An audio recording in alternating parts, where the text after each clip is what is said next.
Hey, welcome back to the Ping Pong Flix Show. My name is Chris Wong. I got a bunch of entertainment news and updates for you today, so let's get with it. The first topic of the day is there is a couple of people joining the Dungeons and Dragons movie. This is coming from Deadline Hollywood.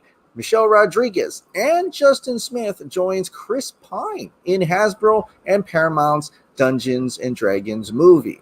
Now, I'm really hoping this actually washes away that old, I think it was a 90s Dungeons and Dragons movie where Jeremy Irons was the bad guy. Really cringe-worthy material. And that was like really back in the day. But I'm sure there was some other Dungeons and Dragons after that, but I've never seen them. I've only seen that one. So hopefully this one washes that away. I don't expect this to be like a Lord of the Rings material here, but it could be a nice, entertaining, and fun movie. I love Michelle Rodriguez. Justin Smith was really good in Detective Pikachu. Chris Pine, of course, fantastic actor. The directors, though, are John Francis Daly and Jonathan Goldstein, who directed Game Night, which is not too bad.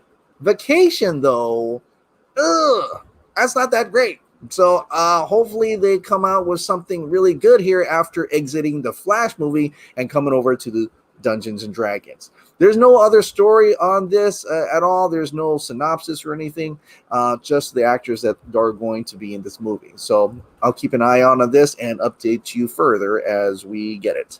The next topic is Jamie Lee Curtis joins Borderlands movie. Another game adaptation, this time a video game adaptation. She is joining Cate Blanchett and Kevin Hart in director Eli Roth's film adaptation of Borderlands, the popular video game. And I don't know if you know this. This is a video game that I've played. I played 1 and 2. Didn't play 3 though. So I missed out on that. But if it's a first-person shooter, somewhat, I guess it's somewhat open world, and you pick up all these loots. You have so many guns. There's like guns galore. There's like guns for everything. It's crazy. It's absolutely insane. Lots of replayability. Lots of fun, little quirky comedy here and there, but it's a post-apocalyptic world and like a Mad Max type of world. It's a pretty entertaining, fun, at least 2 of the games. I haven't played the 3rd one, but I heard it was really good. So Jamie Lee Curtis joins them. Curtis will play Tannis, based on the character Dr. Patricia Tannis, an archaeologist on the planet of Pandora, whose expertise could help lead to a mysterious vault filled with ancient alien technology. She has a tricky background with Blanchett's character Lilith. Working with iconic Jamie Lee Curtis has been a lifelong dream of mine, and I'm so excited for her to bring her humor, warmth, and brilliance to the role of Tannis. This is what Eli Roth said in the statement. So other than that, there is not much more that can be told about this movie. And if you play the games, and hopefully you are excited as well as I am to see an adaptation for this. Will it be good, though? You know, the age of video game adaptations, not many has broke out to be very successful. Yeah, you can argue Mortal Kombat isn't that successful, but it was still a damn good movie. And I loved the first Mortal Kombat movie. A little bit of Mortal Kombat Annihilation. I kind of like the Street Fighter one. Yeah, don't hate me. I kind of like the Jean-Claude Van Damme version a little bit. And after a while, that campiness kind of grows on me. But Tomb Raider was pretty good. Warcraft was, to me, was good, but other people don't agree. But definitely there's not enough video game adaptation movies out there. They don't really come out well. Hitman, Assassin's Creed, so it's a very difficult arena to play in. But with Jamie Lee Curtis, Cate Blanchett, and Eli Roth especially, Kevin Hart, but it's definitely, hopefully, going to be an entertaining ride, just like the Dungeons and Dragons movie. Nothing too serious, but maybe at least a little bit faithful to the video games. How are they going to be faithful to the video games? I don't know, but we'll wait and find out. All right, the next thing is now going into comic book movies. Keanu Reeves is offered the Kraven Hunter role. Now, there's nothing more on this other than the Illuminati is putting this exclusive out. They've been right quite a bit of times already, so I think their track record may be pretty good. And other people have been reporting the same thing, that he's been formally been offered the role of Kraven the Hunter. Kraven the Hunter is a Spider-Man villain in the Spider-Man universe, if you will, and he wants to hunt Spider-Man. So I'm kind of expecting this to be like Morbius with Jared Leto and, you know, Tom Hardy as Venom. It's like a solo film, anti-hero, and then you feel for the characters, emotional, you know, connection to the character until he goes and takes on Spider-Man. I don't know if he will, but I'm just expecting it because now it's like a Spider-Man multiverse, if you will. There's definitely going to be a lot of mixing and matching for this universe now that, you know, Marvel's taking, you know, MCU and the whole thing about the multiverse going on with the Marvelverse now. So expect that to come out. But Keanu Reeves being Kraven the Hunter, you know, just thinking about how he is, you know, he's an anti-hero and he has honor and things like that. And it kind of reminds you of John Wick a little bit, and just his gruffiness. I think he'd work really well and be an incredible Kraven the Hunter. Although I, you know, gotta say, I really do enjoy him as John Constantine and hope he comes back as John Constantine, but maybe he can ride both sides. I don't know. You never know. Hey, Jared Leto was Joker and Morbius, so it could still happen. But Keanu Reeves is awesome. I love Keanu Reeves. I want to see Keanu Reeves in anything he's in. I'm a Keanu Reeves fan. I can't wait to see him in the next John Wick movie, in Matrix, and maybe now Kraven the Hunter. So let's see what happens with that.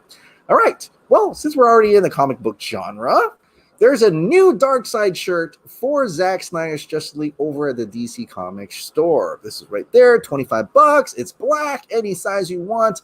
Fans will meet Darkseid in Zack Snyder's Justice League, and the live-action version of this iconic DC villain looms large in this t-shirt right there. If you're in America, please go and check it out. If you're a merch mate, international merch mate, be sure to tell your U.S. fan merch mate about this cool shirt. Let's go into it a little bit closer right here. So that is a nice high-resolution picture of this. He's definitely on the throne. The Justice League symbol, you see parademons all around him on the side, and it says Darkseid on top. Now, you may or may not remember there was a storyboard a while back where I guess it was Cyborg's vision, where you do see like zooms out and it's Darkseid on the throne. So definitely, this could definitely be that scene that in that little nightmare vision, if you will. So it's going to be really exciting to get to see him in action. This looks interesting because it reminds me of another movie. It reminds me of, Conan the Barbarian or Conan the Destroyer at the end, where he's finally on the throne as the king. But and at the end of the movie, it's like, but that's another story. Where, you know, that's another story to be told later or whatever, something like that. Along those lines, I'm paraphrasing. So I'm like, oh, that's interesting.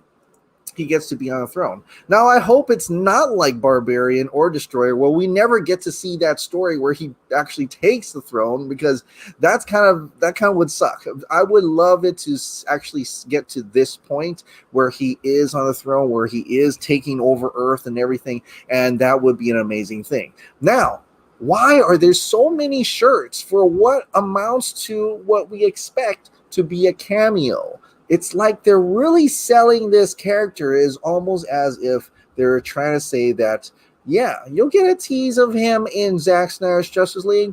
That doesn't mean he ends there. We're selling merchandise after all. We're selling T-shirts. We're selling, probably going to have Funko Pops and things like that afterwards. And so we're going to have to really boost this guy up. This is the first live action version of Darkseid. Of course, we're going to see it, in the movies. I get he kind of showed up on Smallville and blah, blah, blah. But in the movies, this is our first Darkseid, and he's going to be huge. He's going to be amazing, and he's going to be a big draw, or we hope it's going to be a very big draw, enough for us to say, I want Justice League 2. Okay, I want Justice League 2. I want Justice League 3. I want to see it all. I want to see Darkseid wrecking shop. I want to see his Omega beams just killing people and murdering people. That's what I want to see.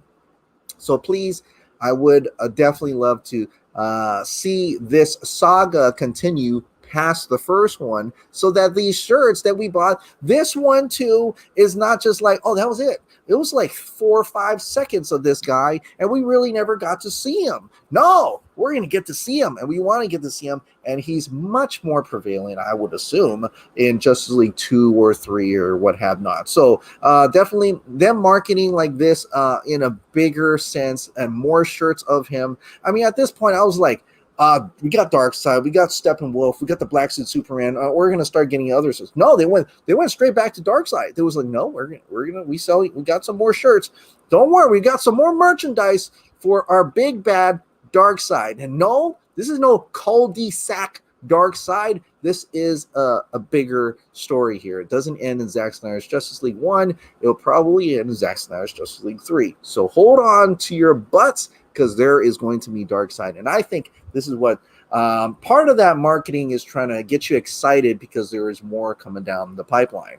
At least I hope that's what they're trying to say here. That was in regards to Steppenwolf. Now, a fan decided to color this little scene for us, which was really cool. Thanks, Shivam. And it looks awesome. Yeah, it's you can kind of imagine it being colored from the Justice is Gray edition, and that's what Zack Snyder is, I guess he's formally calling it. Justice is Gray. That's the edition, because you got, Mad Max had the Chrome edition, Logan had I think it was called the Black and White edition, but the Justice League version is going to be called Justice is Gray edition, which makes a lot of sense to me. But here's the color, just to give a sense of what that could absolutely look like. Him again taking out the Amazon, really just chopping off the limbs there in the head in a brutal fashion, and hurling the horses. No horses were harmed in this incident, as Zack Snyder's Justice League official account does say about that in response to, and a little bit later I'll talk about it, David F. Sandberg was talking about he was excited to see this, but he's wondering if the ponies got smashed. So in a little kind of a funny tweet that he did there. But that's not all, right? There's a little bit more that Zack Snyder actually answered during that little video he put out. There were some comments in there. Thankfully, not many people, I don't think, said Charlie Hunnam, Green Arrow, will it be? But he does answer something else, though. This is quite interesting. The Sam Benjamin Green Lantern question. Zack Snyder finally responds to that question that everybody wants to know. And, there's a bunch of people on one side that says Sam Benjamin is not Green Lantern. And there's a bunch of people on this side where Sam Benjamin is definitely Green Lantern. Wait and see it. He will be Green Lantern, right? Now, obviously, the people on this side who says Sam Benjamin not Green Lantern are, in fact, directly connected to Zack Snyder himself, and they've been telling us this whole time that Sam Benjamin is not Green Lantern. Although on this side, they're still saying Sam Benjamin is Green Lantern because they know, because they listen to a bunch of people that says that's the case and whatever and whatnot. Well, now we're getting it from Zack Snyder himself. Is Sam Benjamin Green Lantern? Now, there is a point where I'm always curious about Sam Benjamin, because he has been teasing back in the day, like the green heart, green ring. He's been liking things. And I don't know if is that just to boost himself up so that maybe he could be Green Lantern or not. I don't know. But once the Snyder Cut was announced, he went deathly quiet, as if like, I think they're going to find out that I may not actually be Green Lantern. Maybe. But let's hear from Zack Snyder. Let's see what he had to say.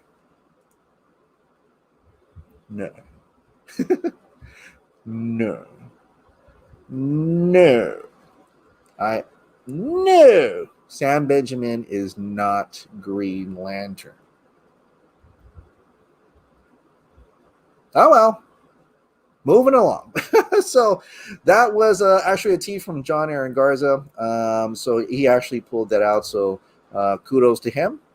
And yeah, it's finally unearthed, finally answered. I guess we can move on from the Sam Benjamin Green Lantern question now. Next, all right, so the next one is Junkie XL. Tom Holkenborg, aka Junkie XL's progress on Zack Snyder's Justice League. It is done. The soundtrack is done. The score is done. I can't wait to hear this epic music. Please release the Junkie XL, guys. But yeah, I can't wait to hear this. It's exciting to hear this score, the soundtrack, the revitalized score for this movie. And that's one of the things that I'm really, I can't wait to get. I can't wait to get the score for this.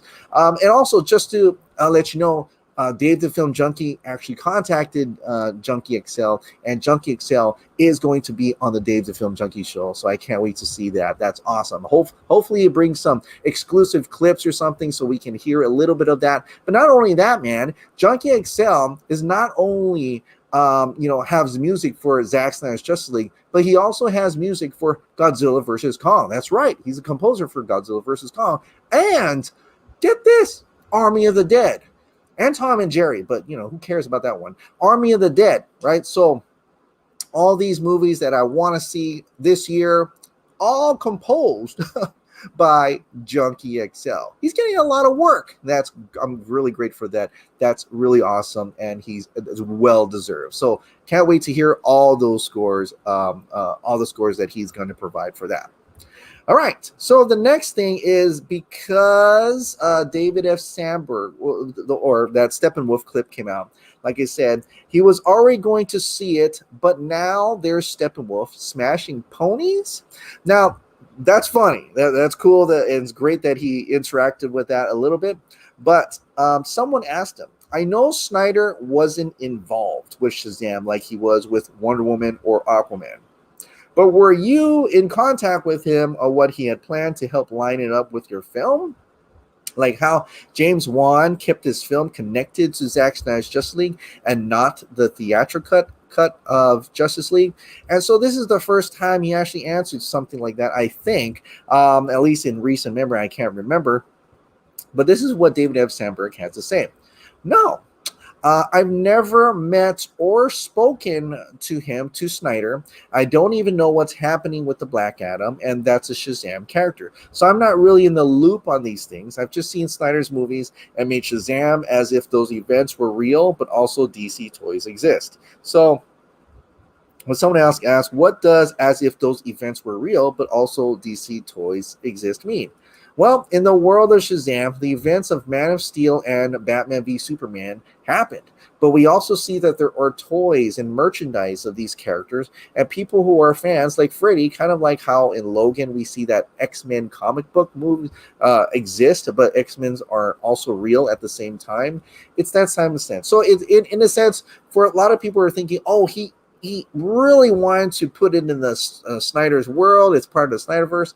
Not necessarily. He just kind of answered in the way that he's like, well, he watched those films, so he figures it's part of that same world, so we'll just throw that in there. But at the same time, there's also these DC toys and stuff like that. Like they're all existing in some sort of fashion.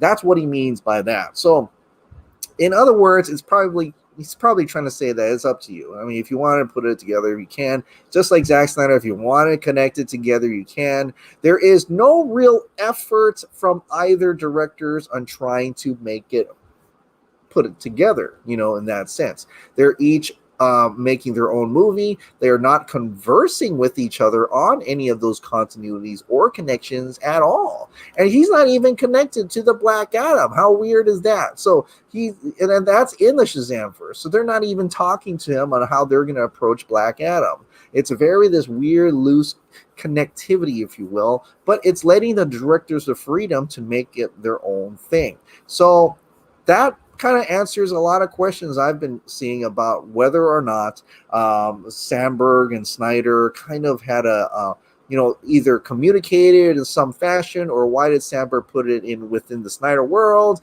and also the fact that the Black Adam, even though it's the same universe, they're not even talking to each other, which is just that part is kind of insane, because at least that part there should be some kind of communication, because it's within the same universe, if you will, the same character universe.